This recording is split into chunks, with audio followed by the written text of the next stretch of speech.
رہنمائی فرما دیں. اصل میں انسان جو ہے نا، ایک ہوتا ہے تجویز ہے کہ خود اپنے لیے چیزیں متعین کرتا ہے.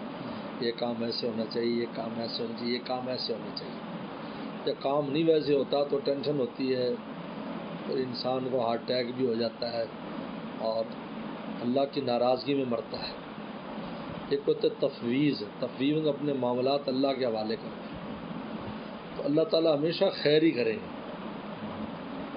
کبھی ایسا نہیں ہوا کہ اللہ کے حوالے کریں اور اللہ تعالیٰ آپ کے لیے خیر کا فیصلہ نہ کرے. یہ نہیں ہو سکتا، اس لیے کہ اللہ تعالیٰ تو ہے ہی خیر، ذات الہی تو ہے ہی خیر ہے، اور خیر کے لیے سارا کچھ بندوں کے ساتھ خیر فرماتے ہیں. یعنی جو اللہ تعالیٰ کے مخالف ہیں، اللہ نہیں مانتے، ان کے ساتھ خیر ہے. ان کو روٹی دے رہے ہیں، ان کو پانی دے رہے ہیں، ان کو سب کچھ دے رہے ہیں، تو پھر ایمان والوں کو کیسے نہیں دیں گے؟ کہ ہم تجویز کرتے ہیں کہ یہ یوں ہو، یہ جب نہیں ہوتا اب ٹینشن کیوں بھائی؟ کوشش کرو، کوشش کا حکم ہے. پھر کوشش برابر نہ ہو تو دل پہ غم نہ ہو. اللہ تعالیٰ کو یہی منظور ہے. یہ تفویض ہے، کوشش منع نہیں ہے. کوشش کرو. ہمارے بچے کو بنا جائے شادی ہو جائے، کوشش کی نہیں ہوئی، غم نہ لو. اب جہاں ہو جائے گی اسی میں خیر، اللہ نے اس میں خیر ہے. یہ ہے تفویض اور تجویز اور تفویض کا فرق.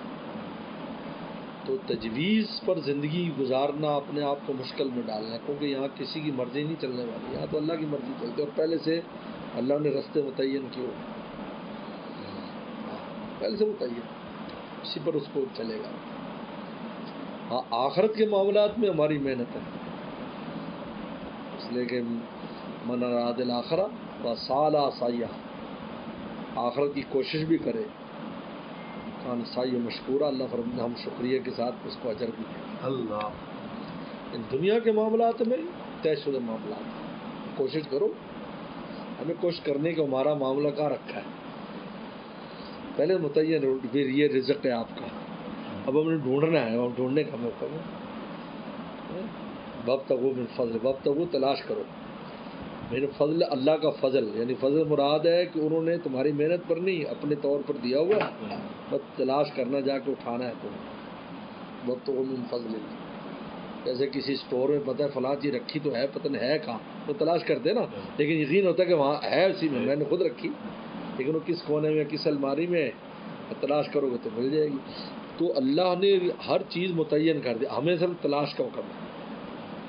وابتغوا من فضل اللہ، اور اسی میں امتحان ہے کہ مومن کہے گا کہ بھئی یہ تلاش کا حکم ہے، دے گا اللہ ہی، اور کافر کہے گا میری تلاش پہ مجھے ملا ہے. یہیں سے مومن اور کافر کا فرق ہے. مومن تلاش کر کے بھی کہے گا کہ مجھے اللہ تعالیٰ نے یہ چیز دی ہے، پھر بھی اللہ پر کہ اللہ نے دی ہے، ہم نے صرف تلاش ہی کی. اور کافر کہے گا جی میں نے ایسا کیا، میں نے ایسا کیا، اپنی طرف نسبت کرے گا، اللہ کو نسبت کا. مومن اللہ کو نسبت، یہ فرق ہے. یہ ہے تجوید اور تفویض.